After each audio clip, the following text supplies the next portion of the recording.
আসসালামু আলাইকুম বন্ধুরা, কিচেন বাঙালিয়ানা চ্যানেলে আপনাদের সবাইকে স্বাগত জানাই। প্রচুর গরম পড়েছে, সেই সাথে এখন কাঁচা আমের সিজন চলছে, তাই ভাবলাম কাঁচা আমের ললি আইসক্রিম একটু অন্য পদ্ধতিতে তৈরি করে নেওয়ার। আর টক মিষ্টি এই ললি আইসক্রিমগুলো একবার দুপুরবেলায় খেলে যেন সারাদিনের ক্লান্তি এক নিমেষেই দূর হয়ে যাবে। তাই আমি এখানে দুটো কাঁচা আম নিয়ে নিয়েছি। আমগুলোকে ছোট ছোট পাতলা পাতলা করে কেটে খুব ভালো করে পানি দিয়ে ধুয়ে নিয়েছি। এবার এটাকে একটা ব্লেন্ডারের মধ্যে আমি ব্লেন্ড করে নেব। আপনাদের হাতের কাছে যদি এরকম ব্লেন্ডার না থাকে তাহলে শিলনোড়ায় বেটে ছেঁকে নিতে পারেন। এবার খুব ভালো করে এই পিসগুলো দেওয়ার পর আমি এখানে একটু পরিমাণ মতো চিনি দিয়ে দিলাম। এরপর অল্প একটু পানি দিয়ে এটাকে খুব ভালো করে ব্লেন্ড করে নেব। ব্লেন্ড করা হয়ে গেছে।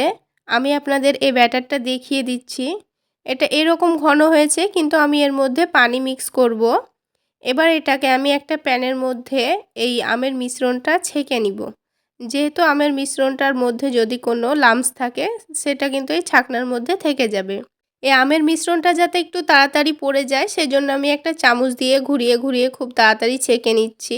এবার এই আমের মিশ্রণের মধ্যে আমি কিন্তু একটু পানি দিয়ে দেব। তাই ব্লেন্ডারটা ধুয়ে এর ওপর পানি দিয়ে দিলাম। এবার খুব সহজেই কিন্তু এই আমের মিশ্রণটা পড়ে যাবে নিচে। আর আইসক্রিমটা আমি খুব বেশি ঘন করতে চাচ্ছি না, সেজন্য আমি এখানে পরিমাণ মতো পানি দিয়ে দিয়েছি। এবার আমি এর মধ্যে দিয়ে দেব টেস্ট অনুযায়ী লবণ। আমি এখানে অল্প একটু বিট লবণ অ্যাড করব, তাই আমি এখানে লবণের পরিমাণটা একটু কমিয়ে দিয়েছি। এবার দিয়ে দেব চাট মশলা গুঁড়ো।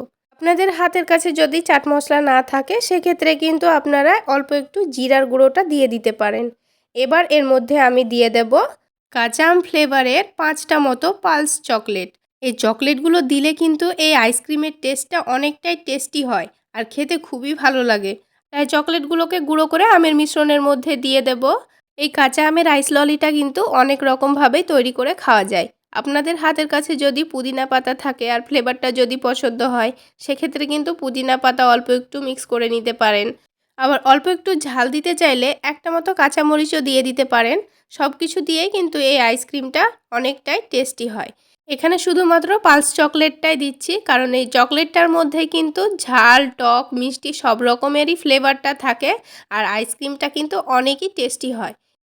এবার আমের মিশ্রণটা আমি গ্যাসের চুলায় বসিয়ে দিয়েছি, আর এটা আমি খুব বেশি জাল করব না। এই চকলেটটা গলে যাওয়া পর্যন্তই কিন্তু আমি এটাকে জাল করে নেব।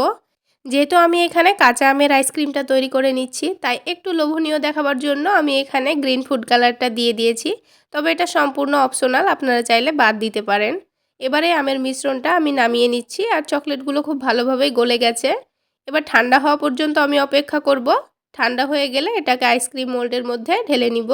আর আপনাদের হাতের কাছে যদি আইসক্রিম মোল্ড না থাকে সেক্ষেত্রে কিন্তু আপনারা বাজারে যেই কফি কাপগুলো থাকে ছোট ছোট, সেগুলো নিয়ে এসেও এই আইসক্রিমটা জমিয়ে নিতে পারেন।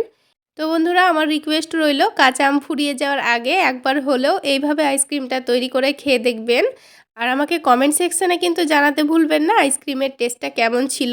তো বন্ধুরা, আজকের এই আইসক্রিমের রেসিপি ভালো লাগলে অবশ্যই একটা লাইক শেয়ার করে দেবেন। সেই সাথে আমার চ্যানেলে যারা নতুন আছেন তারা আমার চ্যানেলটি সাবস্ক্রাইব করে আমার পাশেই থাকবেন। তো বন্ধুরা, আইসক্রিমটা সারা রাত ডিপ ফ্রিজে রেখে দিয়েছিলাম, আর এটা খুব ভালোভাবে জমেও গেছে। এবার আইসক্রিম মোল্ড থেকে আইসক্রিমটা বার করে নেব। সেজন্য আমি এখানে একটা গামলায় একটু বেশি পরিমাণে পানি নিয়েছি, আর 1 মিনিট মতো ডুবিয়ে রেখে আমি আইসক্রিমটা বার করে নেব। আর আপনারা যারা নতুন আইসক্রিম তৈরি করবেন ভাবছেন তাদের জন্য বলে রাখছি, এই আইসক্রিম মোল্ডটা যখন ডাইরেক্ট ফ্রিজ থেকে বার করবেন তখনই কিন্তু আইসক্রিমটা বার করতে যাবেন না, তা না হলে কিন্তু আইসক্রিমটা ভেঙে যেতে পারে। তাই 2 মিনিট পর আইসক্রিম মোল্ডটা বাইরে রাখার পর আইসক্রিমটা বার করলে খুব সুন্দরভাবে বেরিয়ে যাবে। এবার আমি আপনাদের আইসক্রিমটা একটু ভেঙে দেখিয়ে দিচ্ছি এটা কতটা সফট এবং নরম হয়েছে। তো বন্ধুরা, আজকে এই পর্যন্তই। সকলে অনেক বেশি ভালো থাকবেন, সুস্থ থাকবেন।